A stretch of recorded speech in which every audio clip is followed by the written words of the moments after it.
حمد و صلات کے بعد محترم سامعین گرامی، یہ دنیا، یہ کائنات اللہ تبارک و تعالیٰ کی بنائی ہوئی ہے، اور یہ موسم یہ بھی اللہ تبارک و تعالیٰ کے بنائے ہوئے ہیں۔ گرمی سردی یہ بھی اللہ تبارک و تعالیٰ کے نظام کا حصہ ہے۔ قرآن مجید کے اندر فرمان الہی ہے، یقلب اللہ اللیل والنہار ان فی ذالک لعبرۃ لأولی الابصار، کہ اللہ تبارک و تعالیٰ ہی رات اور دن کو بدلتا ہے، بے شک اس میں عقل والوں کے لیے، دیکھنے والوں کے لیے، سمجھداروں کے لیے عبرت ہے، سبق ہے۔ تو یہ دن رات کا نظام، موسموں کا نظام، سردی گرمی کا نظام، بارشوں ہواؤں کا نظام، یہ سب اللہ تبارک و تعالیٰ کا بنایا ہوا ہے اور اس کے کنٹرول میں ہے۔ اس کے اندر انسانوں کا کوئی عمل دخل نہیں ہے، کوئی ان کو تبدیل نہیں کر سکتا، آگے پیچھے نہیں کر سکتا۔ اس کے اندر بے شمار حکمتیں ہیں، بے شمار سبق ہیں، عبرتیں ہیں۔ سب سے پہلے تو یہ کہ یہ اللہ تبارک و تعالیٰ کے وجود کی دلیل ہے، اللہ تبارک و تعالیٰ کی یکتائی کی دلیل ہے کہ اکیلا اللہ تبارک و تعالیٰ ہی اس سارے نظام کو چلا رہا ہے، اسی لیے اس نظام کو کوئی بدل نہیں سکتا، اس میں تبدیلی پیدا نہیں کر سکتا۔ پوری دنیا، پورے سائنسدان اور لوگوں کے بنائے ہوئے جھوٹے خود ساختہ معبود، یہ کوئی بھی ایک ذرہ بھر اس کا مالک نہیں ہے۔ تو یہ اللہ تبارک و تعالیٰ کی قدرت کی نشانی ہے، اس کے اختیارات کی نشانی ہے، اس کے وجود کی نشانی ہے۔ اور ان موسموں میں، ان سردیوں میں، ان گرمیوں میں، جس میں بعض اوقات انسان کو تکلیف محسوس کرتا ہے، تنگی محسوس کرتا ہے، اس کے لیے مشکل ہو جاتی ہے زندگی گزارنا، پریشانیاں یہ پیدا ہوتی ہیں، تو یہ بھی ایک سبق ہے، ایک نشاندہی ہے، ایک اشارہ ہے کہ اگر تم سکون چاہتے ہو، گرمی کی شدت سے بچنا چاہتے ہو، سردی کی تکلیف سے بچنا چاہتے ہو، تو پھر اللہ تبارک و تعالیٰ نے تمہارے لیے ایک اور جگہ تیار کی ہوئی ہے، ایک اور مکان بنایا ہوا ہے جس کو جنت کہتے ہیں۔ اس میں تمہارے لیے ہر قسم کے آرام کا، ہر قسم کی سہولت کا، ہر قسم کی خواہش کا، اس کو پورا کرنے کا بندوبست کیا گیا ہے۔ تو جس طرح تم دنیا کی سردی سے بچنا چاہتے ہو، اس طرح آخرت کی سردی سے بچنے کا بھی انتظام کرو۔ جس طرح تم دنیا کی گرمی سے تکلیف محسوس کرتے ہو اور اس سے بچنا چاہتے ہو، تو آخرت کی گرمی سے، آخرت کی آگ سے، اس سے بھی بچنے کا انتظام کرو، فکر کرو، سوچو۔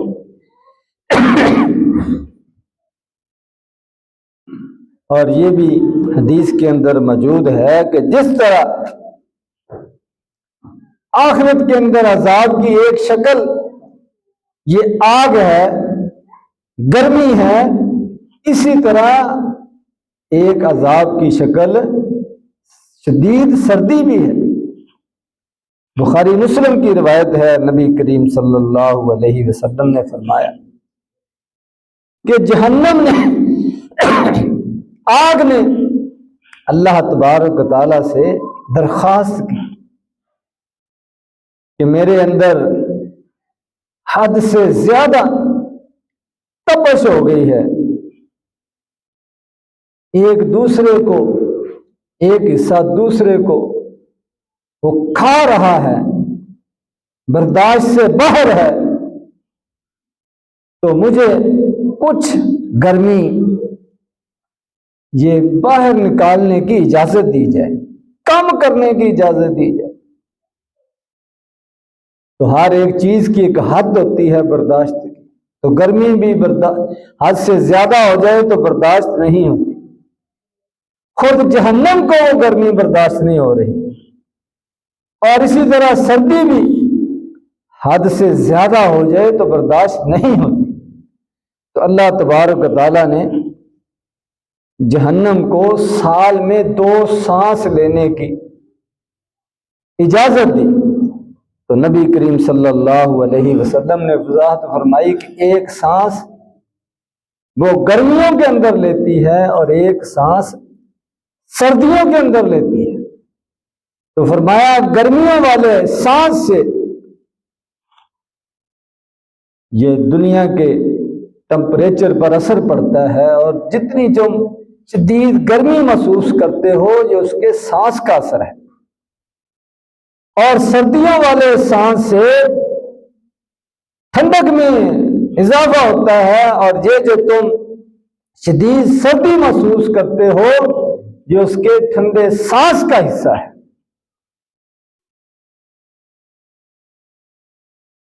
تو اس سے یہ بات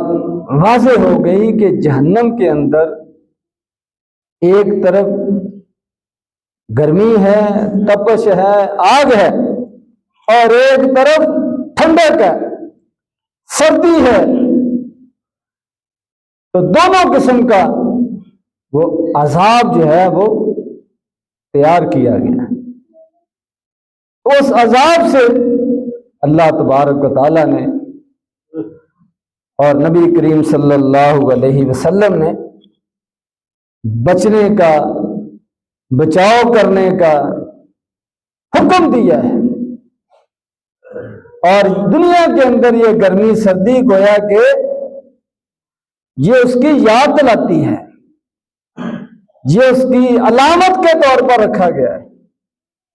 کہ اگر دنیا کے اندر شدید گرمی نہ ہوتی، شدید سردی نہ ہوتی، تو کسی کو کیا پتہ چلنا تھا، کیا سمجھ آنی تھی کہ گرمی کتنی تکلیف دہ ہوتی ہے یا سردی کتنی تکلیف دہ ہوتی ہے۔ تو آخرت کی گرمی اور سردی سے بچنے کے لیے کچھ نہ کچھ آدمی کو وہ تیاری کرنی چاہیے، جس طرح دنیا کی گرمی اور سردی سے بچنے کا انتظام اور بندوبست کیا جاتا ہے اور اس کی اجازت ہے، کرنا چاہیے، لیکن اس کے اندر یہ سبق بھی سامنے رکھنا چاہیے کہ ایک گرمی سردی آخرت میں بھی ہونی ہے، اس سے بھی بچاؤ کا کچھ نہ کچھ آدمی کو سوچنا چاہیے۔ اور اسی طرح ان موسموں کے اندر یہ بھی ایک سبق ہے کہ آدمی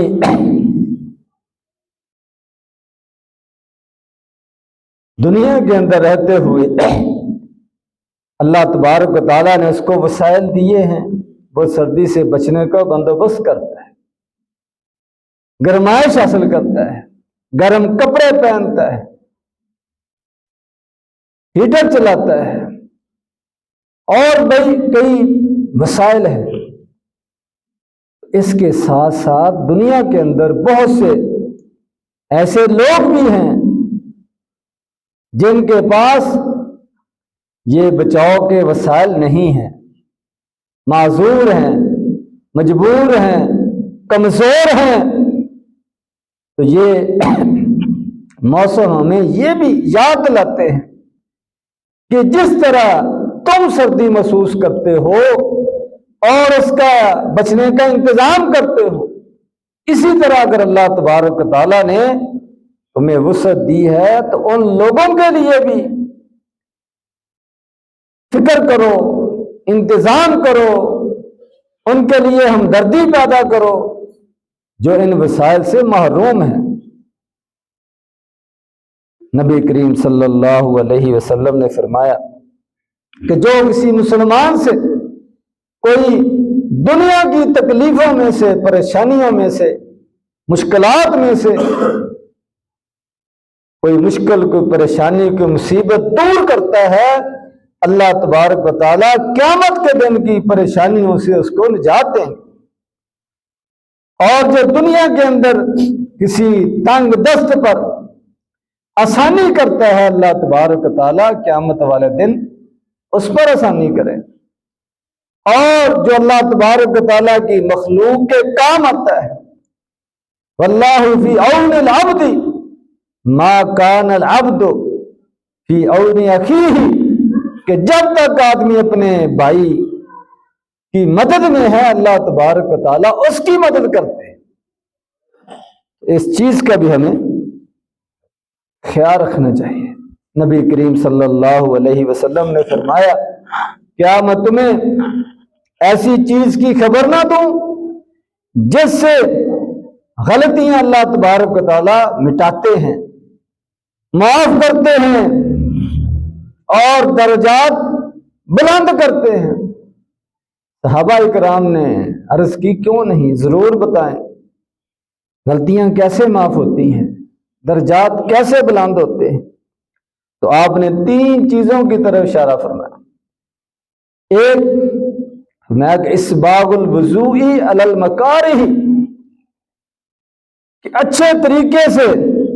وضو کرنا، جب وضو کرنا مشکل ہو، دل نہ کرتا ہو پانی کو ہاتھ لگانے کو، اس وقت اچھی طرح وضو کرنا، یہ گناہوں کو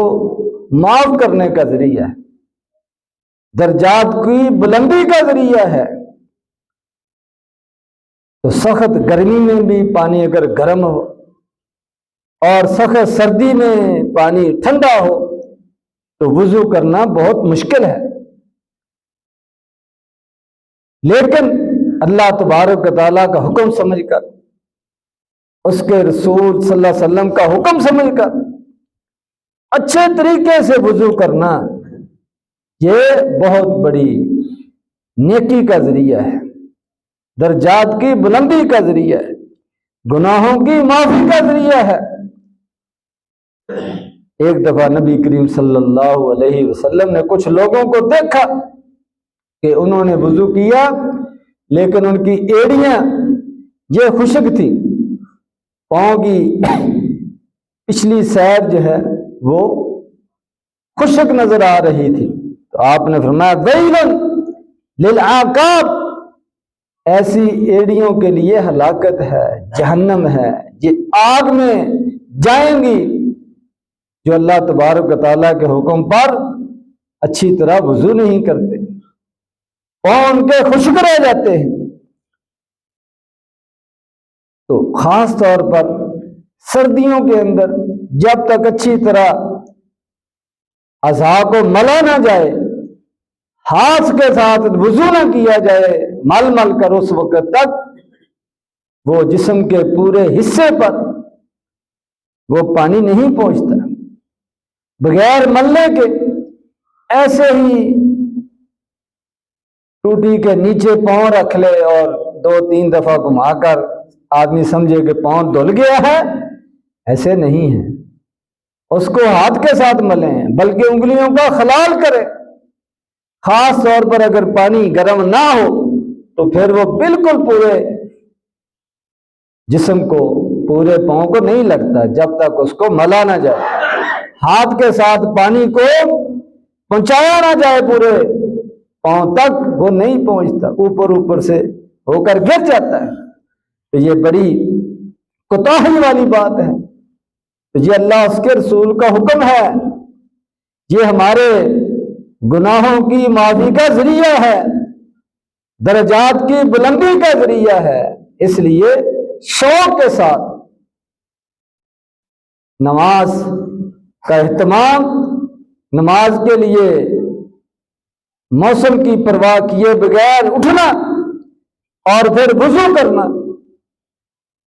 یہ ہمیں اپنے اندر پیدا کرنا چاہیے۔ اور اسی طرح نبی کریم صلی اللہ علیہ وسلم نے فرمایا کہ ایک نماز کے بعد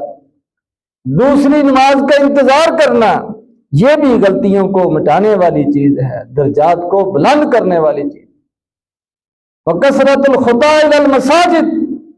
اور مسجد کی طرف زیادہ قدم چل کر آنا، یہ بھی گناہوں کو مٹانے والی چیز ہے، درجات کو بلند کرنے والی چیز ہے۔ اس چیز کا بھی ہمیں خیال رکھنا چاہیے۔ بخاری شریف کی ایک روایت میں حدیث قدسی ہے، اللہ تبارک و تعالیٰ فرماتے یوزینی ابن آدم، کہ انسان مجھے تکلیف دیتا ہے، یسب الدہر، وہ زمانے کو برا بلا کہتا ہے، جبکہ زمانہ میں ہوں، زمانہ میرے اختیار میں ہے، زمانہ میں نے بنایا ہے، یہ میرے کنٹرول میں ہے۔ اب اس کو جو برا بلا کہے گا، گالی دے گا، وہ مجھے ناراض کرے گا، مجھے تکلیف دے گا۔ یہ حدیث قدسی کے اندر یہ بات بیان کی گئی ہے کہ اس طرح کا وہ